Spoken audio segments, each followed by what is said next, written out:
Wabah virus corona bisa kita hindari bila mereka yang terkena penyakit ini melakukan isolasi diri. Tidak semua pasien corona harus dirawat di rumah sakit.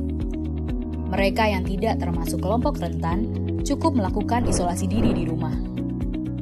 Protokol isolasi diri sendiri dalam penanganan COVID-19.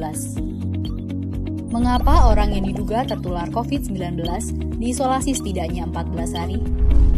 Gejala COVID-19 biasanya muncul dalam rentang 1-14 hari berupa batuk, demam, atau sesak nafas. Dalam selang waktu itu, kondisi orang diduga terinfeksi COVID-19 diisolasi dan dipantau di rumah sakit, rumah, atau tempat lain. Untuk memastikan infeksi, akan dilakukan tes beberapa kali.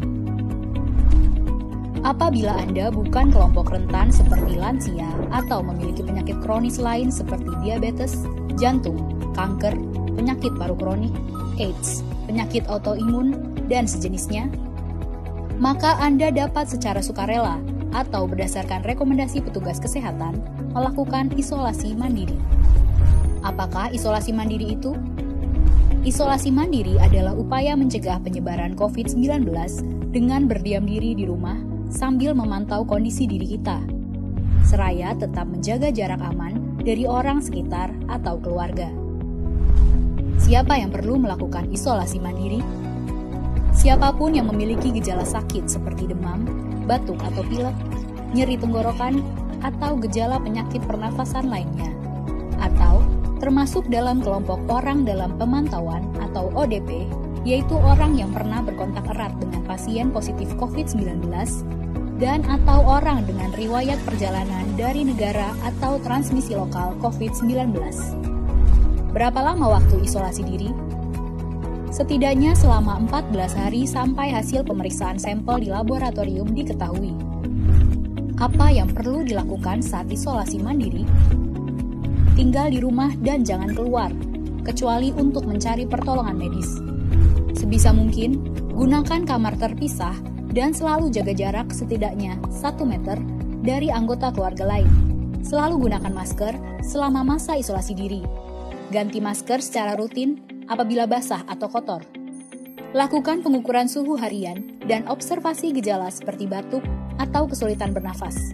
Hindari berbagi peralatan makan seperti piring, sendok, garpu, dan gelas, perlengkapan mandi seperti handuk atau sikat gigi, dan juga benda berbahan kain, misalnya pakaian atau selimut. Terapkan perilaku hidup bersih dan sehat seperti makan makanan bergizi, rutin mencuci tangan dengan sabun dan air mengalir, serta melakukan etika batuk dan bersih. Upayakan berada di ruang terbuka dan berjemur sinar matahari setiap pagi.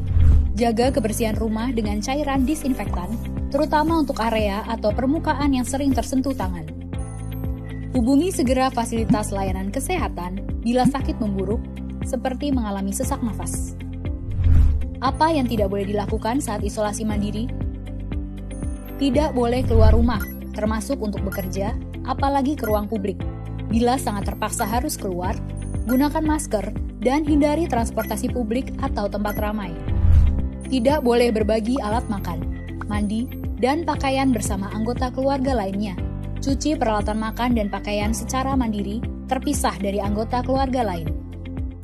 Bila harus berbagi kamar mandi atau mesin cuci pakaian, maka bersihkan dengan desinfektan setelah dipakai. Bagaimana menjaga pertahanan tubuh selama masa isolasi mandiri?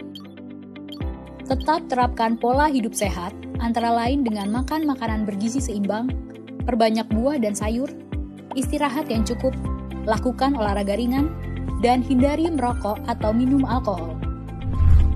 Isolasi mandiri bukanlah sesuatu yang sulit, namun membutuhkan komitmen baik dari diri sendiri maupun keluarga dan orang terdekat. Orang yang menjalani isolasi dapat mengalami kesepian, kekhawatiran, dan ketidaknyamanan saat mengalami gejala sakit. Maka mereka perlu dibantu, didukung, dan diberi semangat. Mari saling berempati, perkuat solidaritas, dan bersama kita melawan corona.